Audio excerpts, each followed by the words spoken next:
On January 15th, 1991, I received a call that would change everything.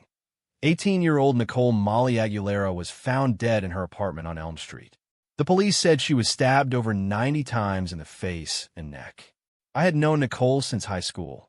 We weren't close, but we were friends. As I drove to her apartment, a chill ran down my spine.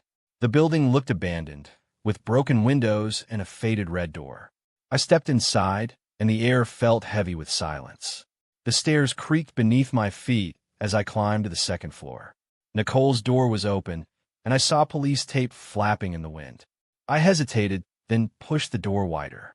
Something caught my eye, a calendar on the wall, marked January 1991. The date 13th was circled in red. Suddenly, I heard footsteps behind me. The story continues. Follow for part 2. Before I continue, if you have not seen part 1, go watch it now. Trust me. Remember the footsteps I heard behind me? They were getting closer. I turned to see Detective James, a familiar face from the police department. He looked serious, his eyes scanning the room.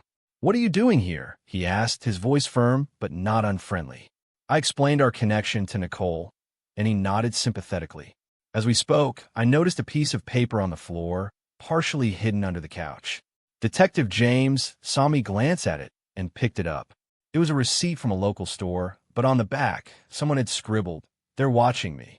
The handwriting looked like Nicole's. Detective James's expression turned grave. He tucked the receipt into his pocket, his eyes locked on mine. The air in the room seemed to grow colder. Suddenly, his phone rang, shrill in the silence. The story continues. Follow for part 3.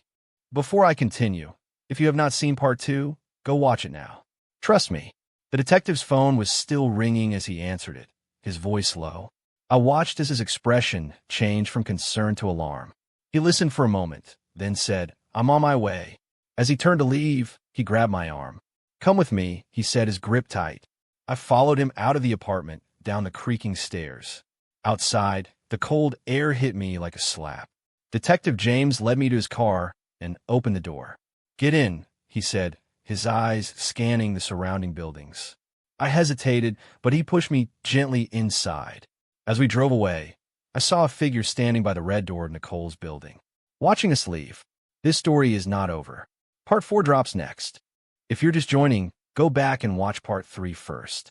You need the full picture. As we drove, Detective James's eyes kept darting to the rearview mirror. The figure by the red door was still visible, then disappeared from view. I felt a growing sense of unease. Detective James turned onto Main Street, the city lights blurring together. Suddenly, he slammed on the brakes. We stopped in front of a dark alley. "Get out," he said, his voice low and urgent.